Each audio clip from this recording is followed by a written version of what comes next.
Hello guys, welcome back to my channel. This is my second video for your class. So please like my video, subscribe my channel and comment for more videos. So let's start our video. Let's move on to the first topic जो है French society during the late 18th century. ठीक है, अब इसका मतलब है कि France का सोसाइटी जो था वो 18th सेंचुरी के एंड में किस टाइप का था, वहाँ पे क्या कंडीशंस थे. पहला फर्स्ट पैराग्राफ है, the Bourbon family of kings ruled France before 1789. Louis 16 belong to the Bourbon family. In 1774 he ascended the throne of France.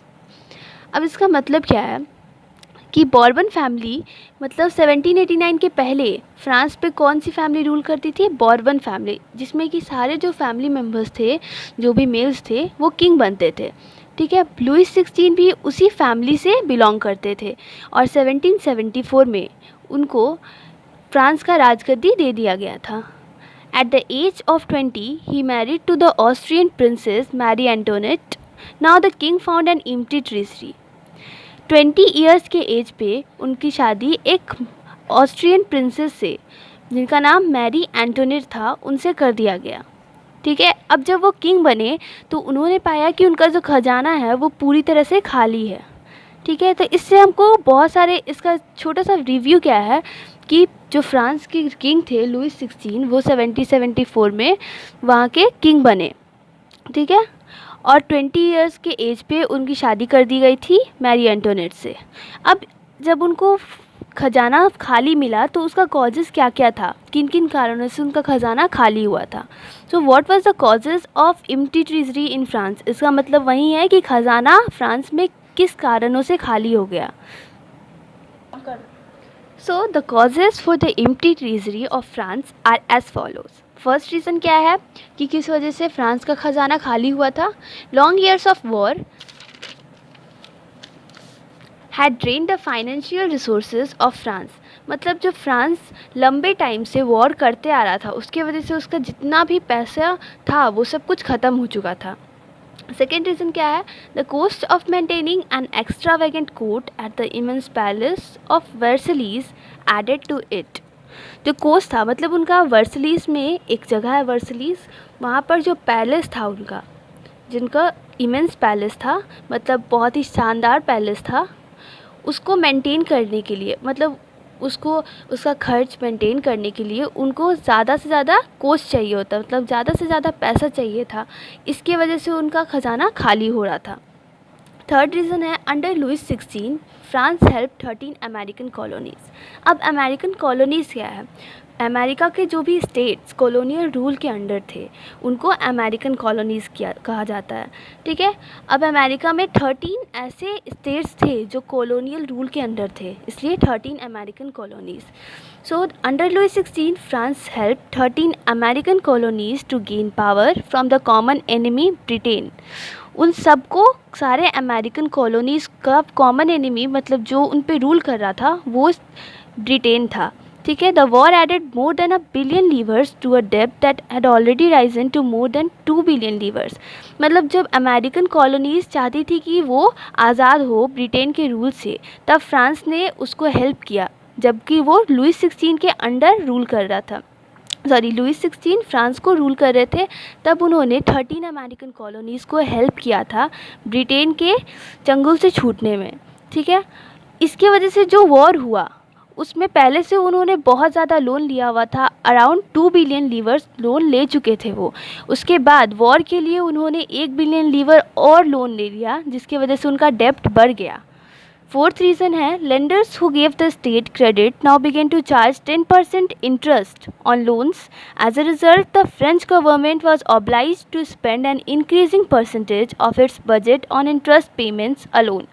Jin lenders से, मतलब जिन लोगों से वो लोन लेते थे, या फिर तो वो एक कंट्री हो सकता है या फिर वो एक सिंगल इंसान हो सकता है.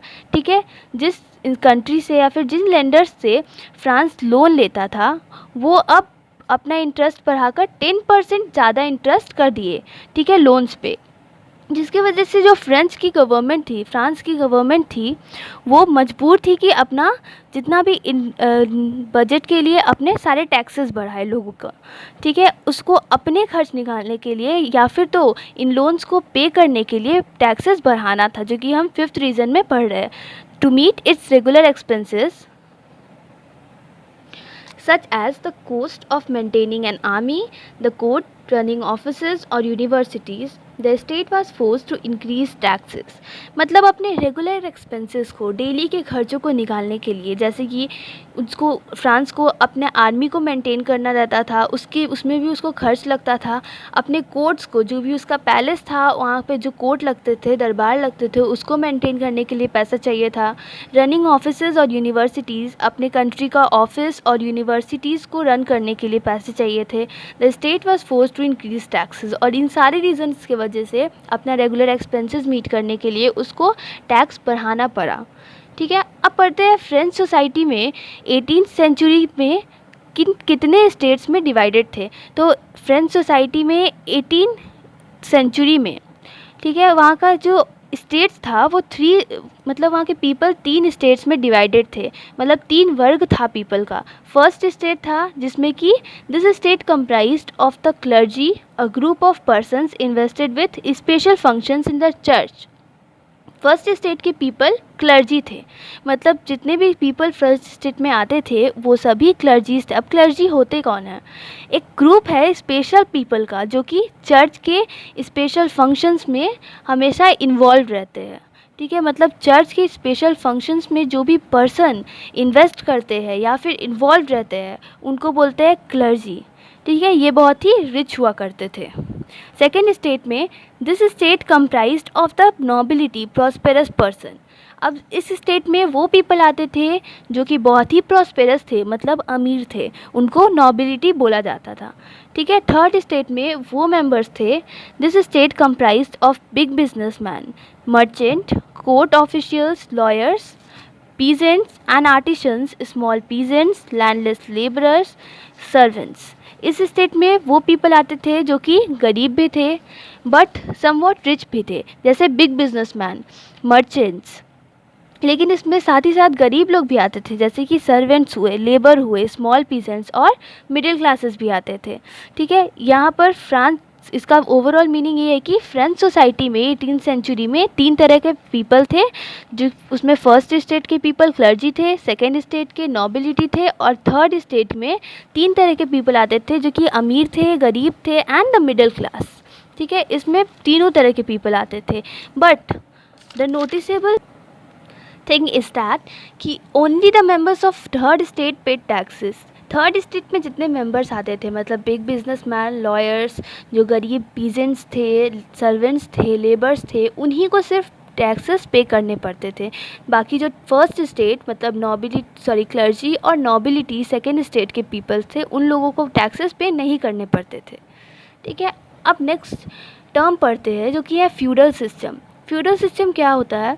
It is a system in which a peasant or a worker received a piece of land for serving a lord or king, specially during wars. It was immersed in 18th century in France. ये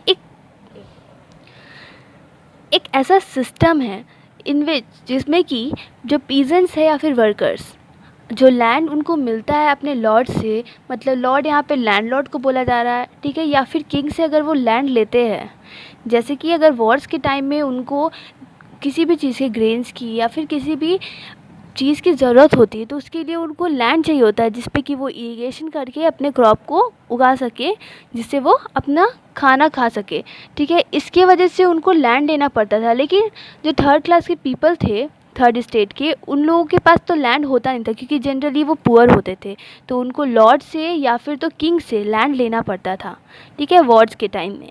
तो इसके वजह से क्या होता था कि वो फ्री में तो उनको देते नहीं थे, तो उसके लिए वो लोग कुछ चार्ज करते थे उनसे। या तो वो उनको बोल सकते कि तुम मेरे आर्मी में ज्वाइन कर लो, या फिर तो उनको अपने सर्वेंट्स की तरह रख सकते थे, या फिर अपने घर में हाउस होल्ड लेबरर्स की तरह रख सकते हैं, अब उनकी मर्जी, ठीक है। It was immersed in 18th century in France में ये 18th सेंचुरी में आया। फ्यूडल सिस्टम का मतलब क्या कि एक पीस ऑफ लैंड कोई भी इंसान अगर किसी लॉर्ड या किंग से लेता है तो उसके लिए उस इंसान को कुछ पे करना पड़ता है, जैसे कि वो कुछ भी उसके लिए पे कर सकता है जो किंग चाहे या फिर लॉर्ड चाहे। वो उसका लेबर हो सकता है या आर्मी में मेंबर हो सकता है।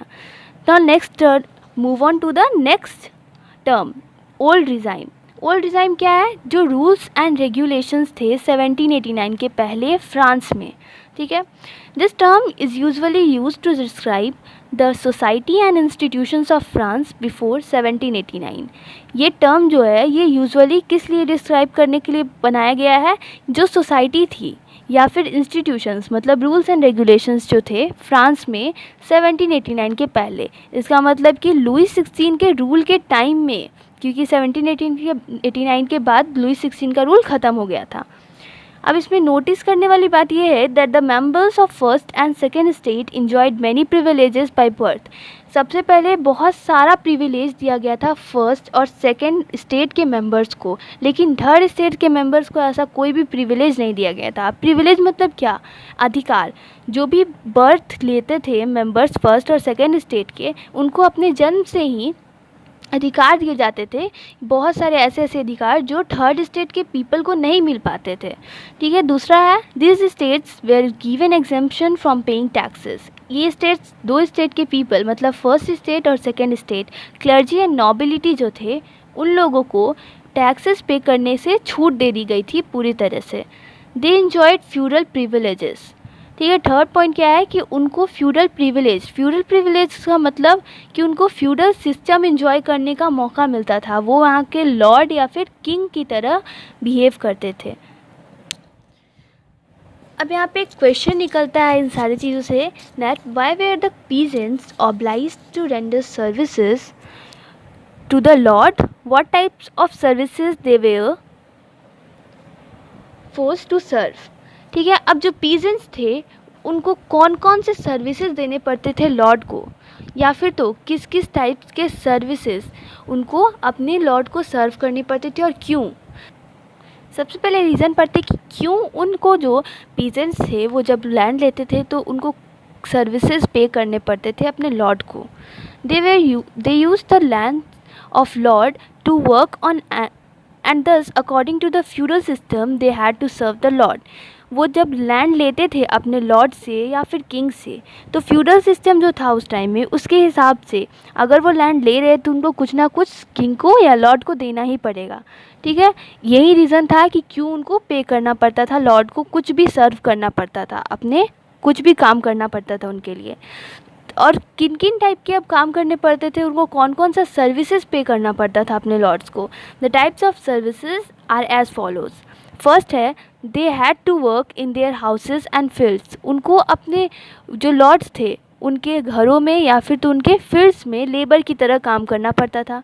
दूसरा है they had to serve in army. उनको अपने लॉर्ड्स के हुक्म के हिसाब से अपने उनके आर्मी में ज्वाइन करना पड़ता था और वहाँ पर आर्मी मेंबर बनकर रहना पड़ता था। थर्ड है had to participate in building roads. जो भी रोड्स वगैरह उस टाइम बनती थी उसमें पार्टिसिपेट करना पड़ता था वो पीजेंट्स लोग को।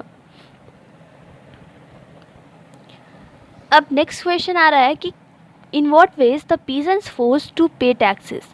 किन किन तरह से पीजेंट्स को फोर्स किया जाता था कि वो टैक्सेस पे करे, क्योंकि पीजेंट्स जो थे वो थर्ड स्टेट के मेंबर थे और सारे टैक्सेस थर्ड स्टेट के मेंबर को ही पे करना पड़ता था, ठीक है। इसलिए यहाँ पे पीजेंट्स को बताया जा रहा है कि क्यों उनको किन किन तरीक़ों से फोर्स किया जाता था कि आप टैक्स पे करो, ठीक है। इसका आंसर है the various type ways in which the peasants were forced to pay taxes are as follows। अब ये जो चार टाइप्स है इन तरीके से उन लोगों को पीजेंट्स को फोर्स किया जाता था कि वो टैक्सेस पे करे। पहला है दे वे फोर्स्ड बाय नॉबल्स टू पे फ्यूडल ड्यूज़। मतलब वो नॉबल्स के द्वारा, जो कि सेकेंड स्टेट के मेंबर है, उनके द्वारा उनको फोर्स किया जाता था पीजेंट्स को कि वो फ्यूडल सिस्टम के जो भी ड्यूज़ है उनको पे करे, ठीक है, नॉबल्स को। सेकेंड है the church to extracted share of taxes called tithes from peasants. Peasants जो थे उनको चर्च को भी कुछ पे करना पड़ता था, जिनको कि हम लोग टीथीज कहते हैं। ठीक है। जो टैक्सेस पीजेंट्स या फिर थर्ड स्टेट के मेंबर चर्च को पे करते थे उसको हम लोग थीथेस कहते हैं। और इस वजह से चर्च दूसरा रीज़न है जिसकी वजह से पीजेंट्स को टैक्स पे करना पड़ता था। थर्ड है, all the members of third state had to pay taxes to the state which included a direct tax taille. जितने भी मेंबर्स थे थर्ड स्टेट के उन सभी को टैक्स पे करना पड़ता था स्टेट को डायरेक्टली, मतलब किंग को। ठीक है, जिसको जिसको कि डायरेक्ट टैक्स कहते हैं। जब जो लोग हैं थर्ड स्टेट के वो डायरेक्टली किंग को टैक्सेस पे करते हैं उसको डायरेक्ट टैक्स कहते हैं, जिसको कि हम लोग टैली कहते हैं। फोर्थ है, a number of indirect taxes were levied by them on articles of everyday consumption like salt और तंबाकू। जो भी वो डेली यूज़ का सामान लेते थे जैसे सॉल्ट या फिर तंबाकू, उसमें बहुत सारे इनडायरेक्ट टैक्सेस, मतलब इस पे हो सकता है कुछ ज़्यादा एक्स्ट्रा उनके प्राइस से एक्स्ट्रा टैक्सेस लिए जाते हो, वो इनडायरेक्ट टैक्सेस है इन सब आर्टिकल्स पे जो कि पीजेंट से या फिर थर्ड स्टेट के मेंबर से लिए जाते थे।